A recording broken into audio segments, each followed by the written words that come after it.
Hey everybody, and welcome to the first live broadcast of the Insiders on Real Estate and Marketing. I'm your host, Sandy Hibbert, and this is my co-host, Mr. Mark Miller of Secured Title of Texas.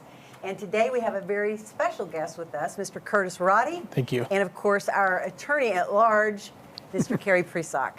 So happy to have you guys here. We're also going to be bringing in Brian McCauley here in a few minutes to talk via video feed. And today we've got a really great show put together to talk about a subject that's going to be hot, we think, in 2021, and that's the forbearance market, the foreclosure market. So we've got some experts here. They're going to give you the lowdown on that. But before we jump in, I want to ask Mark and you guys, my gosh, it's 2021. How was the holidays? The holidays were great. December was outstanding for us as a company in closing, so everybody was cramming as they normally do toward the end of the year. A lot of commercial deals we closed. Residential is good. Good news is it's just flowing right over into this month, and my gosh, we're already halfway through January. It's just moving very, very rapidly. It's crazy. Yeah. And the crazy thing to me has been the consistent reports that I'm reading about how hot this market is. Yeah.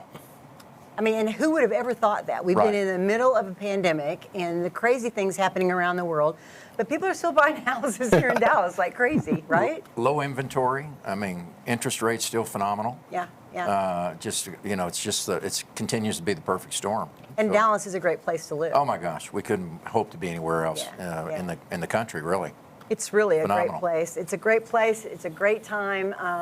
We've got a lot of good stuff ahead of us in 2021 in this business. So today we have a very technical, detailed kind of subject. So I want to jump right in and hand it over to our experts here. But what we want to talk about is the forbearance market and the foreclosure market. And our guys are going to talk a little bit about their predictions in what they plan to see in this year, 2021. In that regard. COVID hit us hard. It's hit the country hard. It's still raging around. People have suffered financially in a big way. So what does forbearance market mean? What does forbearance mean? And how is that going to help people who are wanting to stay in their homes and buy homes? So this is sort of the gist of today. So I hope you'll sit back, enjoy us, and thank you for coming along with us on our first live broadcast. Mark, I'm going to let you introduce our very special guest today. Well, Roddy Foreclosure Listing Services has been around in this market for a long time. In fact, back to 1963. I'm just delighted to have Curtis on board with us today. Curtis has been in the real estate world, an entrepreneur for 15 years and successful investor in real estate and obviously in the real estate services. And he's also founder and CEO of RAR Partners, which is a private investment firm, and they have a portfolio of about 300 single-family, multifamily properties in the market across the country, in fact. And then he serves as COO of Roddy Roddy Foreclosure Listing Services, which I think is just a landmark name out there in the marketplace. So I'm delighted to have him here. There's a lot of things that just happened as of yesterday. Oh, wow. And I'm ready for Curtis to jump right in and start talking a little bit about what's going on. Okay. Yeah, thank you guys. Good to have you. Yeah, I'm glad to be here. And you're an Okie too, I understand. I'm from Dallas. Had a brief stint in Oklahoma and then made my way back as soon as I could. All right. I didn't mean to offend you. No. I don't want anybody to get the wrong idea. I'm from Texas. I grew up in Oklahoma. Stillwater, though. Yeah, jump right in. I want, first of all, for us to kind of look at what is forbearance for our listeners who really don't know what that is. Yeah, so forbearance is really a program that Fannie Mae and Freddie Mac have introduced to homeowners that have been distressed through the COVID, or been affected by COVID. And so homeowners that are not able to keep making their mortgage payments enter into like a forbearance agreement where instead of making those payments now, they are deferring them or putting them off until the forbearance period is over. Right now, we think that forbearance, before January, we thought that forbearance probably was going to end at the end of Q1 2021. Now it's looking like probably Q3, Q4. But the big question was, after the forbearance period was over, what was going to happen? Were homeowners going to have to make one balloon payment? And some people have been in forbearance for a year. Or were they going to just tack that on? And we talked a little bit earlier about deferrals and that type of stuff. But yeah, that's in a nutshell, that's what forbearance is. The other thing it helps the homeowners avoid is obviously foreclosure and evictions and that type of stuff. So a property's in distress. Yep. They say, we're going to put you in a forbearance plan. Yep. So the payments are deferred, but they're added to the back end of the loan. We think, right? We So think. so there's no defined yet. Yeah, it's not been defined. Especially I'd say back in March and April, people didn't know, was that going to affect your credit? Was it going to? Was there going to be something like? Am I going to have to pay $25,000 in March of 2021 or whatever that period was going to be? There's a little bit more guidance right now from Fannie Mae and from the big banks and lenders what was going to or what is going to happen, but there's still some unknowns out there. But we do know that it's extended, so people are still able to take advantage of the forbearance plan? Yeah, we think people can still take advantage of it. It's a moving target when that's going to end. Right now, it's not. There's not much of a hurdle to declare forbearance or to get into forbearance. You have to say you're affected by COVID, and that's pretty much it. And it typically has to be a homesteaded property. So we can talk later about how this is affecting real estate investors as well. But it's affecting both your traditional homeowner and also investors. Now, each one of these agreements is going to be a little different. So they're going to look, it's not like there's a standard form that everybody uses. Yep. Each lender is going to have their own one, and they're going to need to pay close attention to terms because the agreement's going to say when that payment's done. And a lot of these are a bulk payment. We saw a lot of foreclosures coming out of Harris County after Harvey because all the forbearances for Harvey, they gave them a 6-month forbearance, and then there was a lump sum payment that people could not afford. You saw a big spike in foreclosures post-Harvey in Harris County. Well, sure, most people. That's going to happen to most people who can't do that. Yeah. Can't catch up like that. So then that forbearance is not like pandemic relief.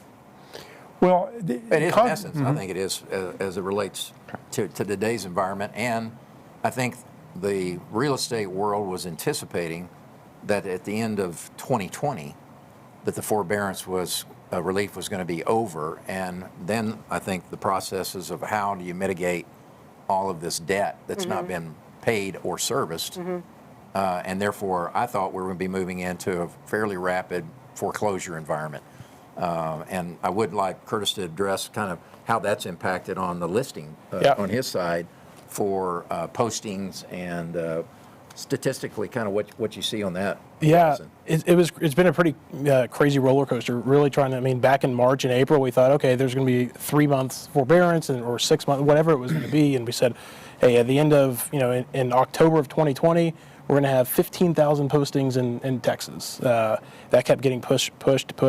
Then guidance came out that instead of the balloon payment, a lot of lenders are starting to say that there's probably going to be it'll be tacked on to the end of the loan instead of having to make that balloon payment. And so now the projection is changing a little bit. We talk about statistics. Postings across Texas are down 80%. Right. So in a healthy market, Texas typically has about 5,000 postings every month. So pre-COVID, we were about 5,000 postings every month. Collin County's got 18 for February. Which I've been involved, since diapers, I've been monitoring this stuff, and I've never seen 18 postings in Collin County. It's unbelievable. I saw the numbers, and I was like, I cannot believe it. So do you think the numbers are low because of the forbearance?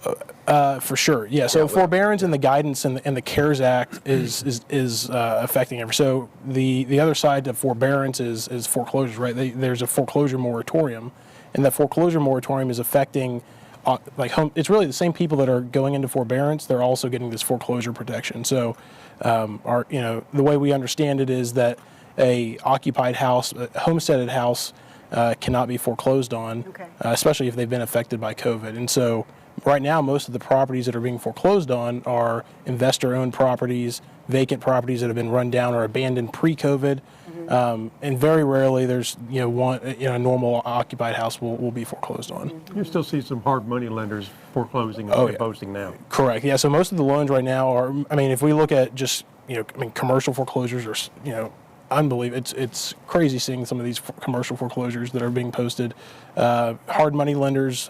I've never seen so. I mean, it's because we don't have 120 in Collin County right now, but I'd say 25% of the postings right now are hard money lenders, and that's because they're non-homesteaded. Hard money lenders don't have to follow the same regulations that Fannie Mae and Freddie lenders are having to follow as They're well. not So federally Fannie and backed, so the Freddie- CARES Correct, Act exactly. does not apply. Fannie and Freddie are for homestead. Correct. I mean, Mortgages. typically, it's Yeah. your traditional Fannie, FHA, VA. Those loans are all protected right now. Okay. So is it fair to say that on an average, if we weren't in a forbearance COVID environment, that on an annualized basis, foreclosures contribute to some recognized level of inventory available out there? So the low inventory Oh, is yeah. even more impacted because foreclosures are not taking place, and therefore that inventory is not going out into the marketplace. Exactly. as So, well. so typically, let's say Collin County, they'll have 120 postings every month. You annualize that, you're at 1,300 postings a month. Right now, they're at 20 to 40. Right. We thought we were climbing out last month. We were at 40. That's 1,000 houses that are not on the market right now, or over the course of the year that have not transacted. So. So realtors who depend on that market, who Yeah. are marketing to that market, that's shrinking for them. Oh yeah. There's less leads. There's less to go after. I mean, there's there's a little bit of a positive there. Real estate agents have more time to go after those properties, more time to sell and transact. But overall, from a macro perspective, the Texas economy or the Texas real estate market has been drastically affected. So on your other side, in your portfolio investment approach, Yeah. how's that impacted those target assets that are available out there as well? Yeah, I mean, right now there's still a foreclosure auction. There's just drastic reduction in volume at those auctions. But people are paying 100% of value at the auction. I mean, we're making cash offers on MLS property the day it comes out, full price or even over, and we're being turned down. And that's with a secure fund and everything like that. Right. So. It's still definitely a seller's market from an investor perspective. There's still stuff out there, right? We're getting lucky. There's some other markets like non-Dallas, hot Dallas markets that there's still deals available. And it's really all about being dedicated to researching and finding those nuggets. So it used to be really easy to find 10 houses to buy at auction, and now it's a little bit harder to do that. So on the other side of that is the short sell strategy that we've seen before. Is that a potential strategy you'd see in the making as well? Because perhaps even though forbearance is extended, the homeowner is going to say eventually, I'm going to have an issue.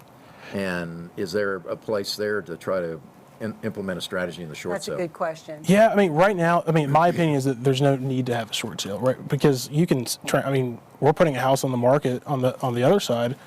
In that same day, we're getting full price cash offers, yeah. Got right? it. And so Okay. there's not, Demand's so high, Yeah, the so- short sale is not really relevant. so there might be less volume and less for the agent to go after, but man, it's easy to sell. It's you don't have to fix Right. it up. You put it on the market that day, just put a sign in the yard, you're going to sell it. You're going to sell The it. seller's Yeah, market. yeah, definitely. Let me take a moment to say, if you have any questions right now for these guys on the CARES eviction laws, forbearance, any of this, why don't you text them to, you want to text them to you, or should we just put them through Facebook? Just put them. Just Put it through post them Facebook. on Facebook. You're there on our Yeah. Facebook. Just DM on Facebook the question. And Michelle's here. She's going to route those questions over to the guys to answer. So if you have any questions, this is the time to ask them. So Curtis, realtors that are struggling right now with their businesses because it is such a seller's market. The inventory is so low, multiple offers. It's a crazy world out there. How does a realtor address this whole thing of forbearance with their clients, with their market? Yeah, I mean, there's it's a double-sided sword, right? So you've got the positive is once you get something under contract or once you get a listing, it's super easy to sell. You don't have to do much. I mean, we're putting houses on the market from the auction. We've never done that before. Wow. Right? We're not doing anything. We're just putting it right on the market. It's almost like a flip. Oh yeah, I mean, it's literally a flip. You buy it at the auction, you put a sign in the yard, it's Yeah. gone the next day. Yeah. So it's easy to sell, but for trying to find those listings are definitely a lot more difficult. There are, the traditional pre-foreclosure leads are still great leads. You've got a lot more people going after them because there's less out there. There's other types of leads though, and so we actually publish a lead called the post-bankruptcy alert lead. And so that lead actually is tracking people that are coming out of bankruptcy. That's a good deal. And there's a lot more people that are it's not stopping bankruptcy. You're still in the foreclosure process. The forbearance doesn't stop everything. You're not like, oh, I declared forbearance and I'm magically caught up and out of debt and all this stuff, right? No. It doesn't happen that way. And Doesn't go away. Doesn't go, yeah, exactly. So people are still going through bankruptcy, and once you lose your bankruptcy protection and you leave that bankruptcy haven, you're eligible for foreclosure. Now, there could be a foreclosure moratorium or something affecting that, but you're technically eligible for foreclosure. And so we track those. There's thousands of leads in North Texas right now of people that are leaving bankruptcy. And that's one way that an agent might be able to. Are you a source for those leads? We are a source, yes. So you can go to our website, flsonline.com, and we track that across North and Central Texas. Fantastic. So realtors, take note of that website. Tell us again, Curtis. Yep, it's www.fls, so it's like foreclosure listing service, online.com. Yeah, just another market you can tap into. I think that's really important right now since the inventory on listed homes is so low. Right, Yeah. right. It's a lead gen. Yeah. I think it's time to bring Brian in. Yeah. Brian McCauley, somewhere out there in the universe. There he is. There's my man, Brian. Hey, Brian and I have been friends for a long time. We've done business together for a long time. He is my preferred lender whenever somebody contacts me asking me for a source to turn to. So we've got a great relationship. I have ultimate respect for him. He is at the top of his game, and I know he's dealing with this whole forbearance environment on a daily basis. So Brian, I'm really anxious to hear kind of your assessment of this whole now extension of the forbearance side and some of the impact to underwriting and things of that nature. So I'm going to let you take it away. Yeah, thank you. Happy New Year, everybody. It is a sensitive topic. It's tricky. It's a few things because obviously, it started out in the beginning of COVID as a life raft, right? They were just trying to help people out who were potentially in a bad financial spot, which was the right thing to do to give them temporary relief. But of course, they start to write the rules of what happens if you take forbearance after the fact. And it can become a little tricky to the consumer on the effect. It can become very tricky to the lender on how to approach it because they are writing the rules as they're making it happen. And so it's a little subjective. I think the two biggest things on a mortgage side, on the impact side, first off is, when you look at the back end on the servicer and the investor side, forbearance is a great thing for any homeowner that needs it. It's a bad thing for a servicer. They're in the business of making money by collecting payments on the interest to make sure that their companies can run and function and there's their profit there. So if you are an investor and all these people are in forbearance, what the immediate effect is that they shrunk down the guidelines and tried to eliminate the risk on borrowers that they think are potential high risk because they don't want any more COVID loans going into forbearance because then therefore obviously no payments are being collected. So financially, it was a tricky thing because you want relief for people, but if your job and how you make a living is to collect payments, kind of a gift and a curse. Second part about forbearance and guidelines, it was tough because again, it's a moving target. The government relieved everybody and then people took it because they needed it, but lenders didn't know how to handle it because it wasn't written in stone. So it's changed shape a few times on how it affects the guidelines. Right now there's no hard effect, meaning if somebody's in forbearance, it doesn't fully disqualify them from getting a home loan. Lenders just want to know why, but obviously if they want to refinance or something, they just need to get caught up on the forbearance. That's always the tricky part, right? Forbearance equals financial problems in the eyes of a mortgage company or a lender, and they don't want that. So they're eligible to refinance as long as they get caught up on the forbearance payments. But obviously, most people that are in forbearance can't afford the payment. So it's kind of a, catch-22 that they want to make it work and they want to get caught up. That'll get them eligible and everything's fine. But a lot of times they don't have the money. I agree with what the other gentleman said that, if the problem with the forbearance is they don't know where the finish line is and what's going to happen. If somebody can't make $1,000 a month payment and they were in forbearance for 6 months, when it comes out of forbearance, they're going to owe $6,000. They probably don't have it, or even if they had it, they're not going to want to dump it all back into the servicer because then they're broke again. So what does the servicer do? Do they call the note due and foreclose, or do they try to restructure it to where it's kind of wrapped onto the back of the mortgage loan, similar to an auto wrap, to where it kind of relieves the people of that and they start back fresh on the payment? You know, what does that look like? We don't know. It's still in the works. I don't think lenders truly want to foreclose on properties.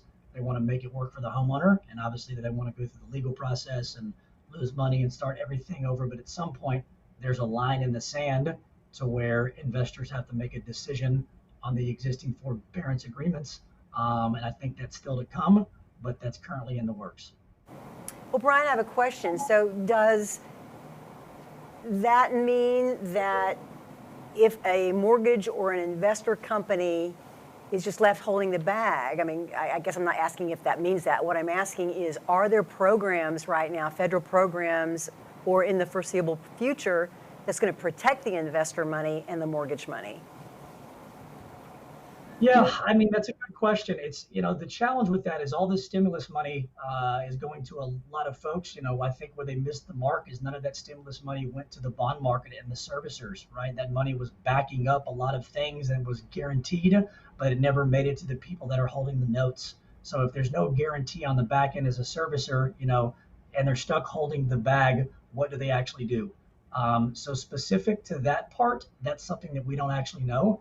I think that the guidelines would adjust accordingly if some of that money was there as a backstop to the bondholders and the servicers to protect in the event of, more forbearance. They understand that they are protected, but right now they're not fully protected. So it's still a question mark on what that looks like.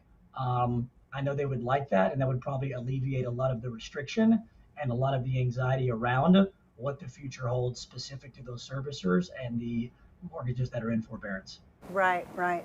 So when you're dealing with realtors, how do they address this with clients? I mean, what's the answer? Good question. People that are buying a new home, most of the time don't have an existing home loan. They're not in forbearance. So normally it's a renter, that's looking to stop paying somebody else's home loan and pay their own. So that forbearance really doesn't come into the conversation. If it's a realtor that is, helping a past client, they're selling one house and buying the other, or buying a new, the forbearance component really doesn't come into play for the realtor because they don't see the financial back end. All they see is buyer or seller in the future.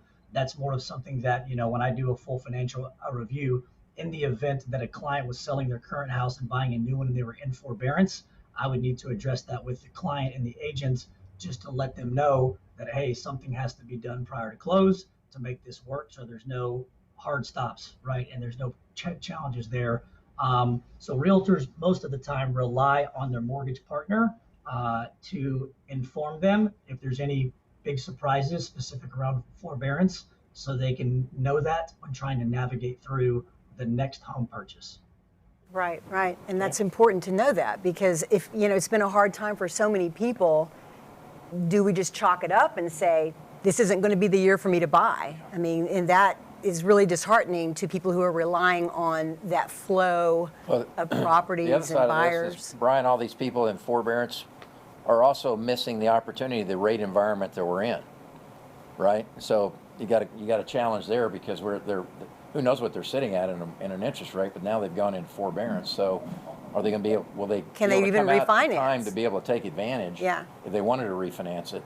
And how are they going to address that add-on debt to the principal balance that they're now faced with? We did have a question out on, once the forbearance ends, are lenders going to foreclose all at once or space it out?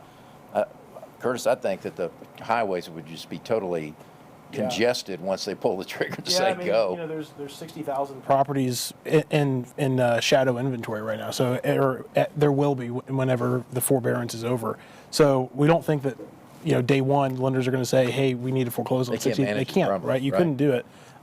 Is that 60,000 in the metro you're referring to? 60,000 in Texas. In So, Texas. like I That said, are on there's forbearance plans? that typically in a healthy environment would be foreclosed on. Yeah, Right. so it's like That have not wow. been foreclosed. So So if they were going today, they could move in on Yeah. 60,000. exactly. houses. So if Right. They're in limbo. and we're going to be in we're not going to be in a healthy environment Right. whenever we're out of this. Now, when this first started, lenders, I was seeing lenders posting, or normally you have to have 21 days advance, and they were trying to project when it was going to end. So you would see postings a couple of months ahead of time, but that's slowed now. Just to the point I was talking about in February, 6 months ago, you would have 3 times that because they're projecting this is going to end, and they want to get wow. ahead of the curve because they got to give a 21 days notice. So they'll go ahead and schedule it several months out. But you're not seeing those now. Like even March and April, I don't think it has any postings yet, and we were seeing those previously. Yeah.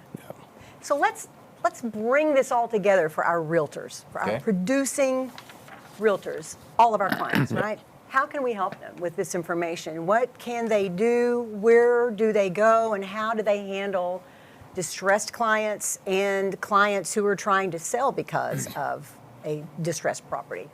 Brian, what do you got for 3 takeaways of what you'd like to make on points? Yeah, I mean, specific to distressed, properties, I would say they need to partner up with somebody like you guys to figure out what's available, when it'll be available, and if it's the right fit for the client. That would be number one. Number two, the same rule now applies as it has for the past 20 years. Make sure that your clients are fully pre-approved upfront, all financials verified, taxes, credit, everything. Don't leave anything to chance. Our space is hard enough to begin with, but when you throw in this market, thin inventory, sometimes some forbearances, there's some curveballs there, and you don't want any booby traps down the line.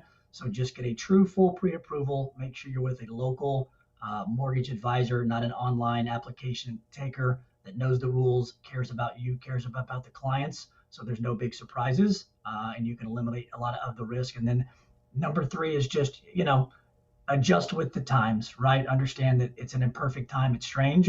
So this comes with the territory of being an agent in this market. Not only try to take, advantage of these opportunities if they're out there, but, there are a lot of other pillars of business, divorce attorneys, wedding planners, all kinds of other people out there that can help you generate clients. So don't just put all your eggs in one basket specific to the default area. Brian, I think I didn't at the front, but give them a quick how to get hold of you. Website, email, whatever you'd like to share. We're here in Dallas. You can call us directly. Main line is 972-244-6760, or visit our website, dallasmortgagenews.com. Awesome. Thank Curtis, you, Brian. what do you got for some takeaways? Yeah, I'd say for agents that are working with investors specifically, the first thing is tell your investors to get ready, right? We're not going to be in this environment, and there's going to be a great buying opportunity, let's say Q3, Q4 of this year. Get ready, get your financials ready. For agents that are working with people that are in distress, this is a great time to sell a property. Tell your clients that you can sell your property, you can capture that equity, you can avoid the foreclosure process, but you do have to help people come to the realization that if you don't sell your house now, in this environment, you're going to lose money. And the third thing is just thinking outside the box. If pre-foreclosure leads in your area are not working, then think about other post-bankruptcy leads or vacant house leads, or working with other investors that are wholesaling. So there's a lot of other opportunities besides MLS leads. Yeah, good. Mark? I'd almost put my 1, 2, and 3 together, but I'd say it in this way: assume nothing. And I think one of the greatest challenges that realtors have when they are trying to work with a client, particularly on the listing side, is they're not gathering enough information in that pre-discussion to really understand the nature of the sale. Mm-hmm. It's more than selling the home. It's what's behind it that is equally important. Documentation side, we're seeing this a lot right now in closings. So you've got to know your client financially from Brian's standpoint if you're trying to get qualified, but even if they're selling that and going to another property to buy, but you also got to understand what's the roadmap of where they've gone, what kind of challenges they had that have now become filed of record that might impact the transfer of that, what kind of agreements potentially were out there in front that could impact the transfer of that property as well. So you've really got to move into more consultative. You got to ask deeper questions, and you really got to understand the nature of the customer that you're trying to serve. Because at the end of the day, Brian doesn't want it, Curtis doesn't want it. He's buying. We don't want it. We're closing, and that is the 11th hour saying we can't close. Right. And someone said, "I knew, but I didn't share that with you," or it's documentation that none of us had. But that's what's going to put it to a screeching halt, and now we got a whole nother set of problems that we've got to deal with. Absolutely, that's good. My three are, number one, to follow up with you is take advantage of these guys. I mean, write down these numbers today. We'll post all their contact information online after the show. Arming yourself not only with marketing tools, but with consultative tools, Correct. title tools. Secured Title of Texas is right here. Mark and Carrie and Michelle are available to answer and help you in all of these things. So don't sit back and wonder. Pick up the phone, get online, talk to these guys because they are here to help you. Brian and Curtis, professionals here. They have, Curtis's leads alone could help get you out of a bad spot, Mr. Realtor. So take advantage of all of the things that are available to you. Don't put your head in the sand, number one. Number two, you've got to diversify your marketing. What worked last year is not going to work the same this year. Why are you trying to make New Year's resolutions? Just go back and revise last year's, because we were hugely interrupted in 2020. So time to rethink things. Diversify your marketing. Thirdly, go for leads. You've got to get a lead program that is out there representing you, that's out there creating awareness for you. None of this is going to be your problem if you don't have a lead, right? That's correct. None of this is going to be a problem if you don't have awareness in your market, in your sphere of influence, that you are the realtor go-to person. So that's what we want for you. And so all of this, we're here to help. Take advantage of the tools that are available to you because they are plenty. All right, guys, this was awesome. Awesome, good program. Thank you so much, Yeah, great. Curtis. Curtis, Thank you so for much, joining us. Brian, Carrie, yeah. Michelle, Mark. You guys rock. A good start to 2021, and we will see you next month. Ciao. Ciao.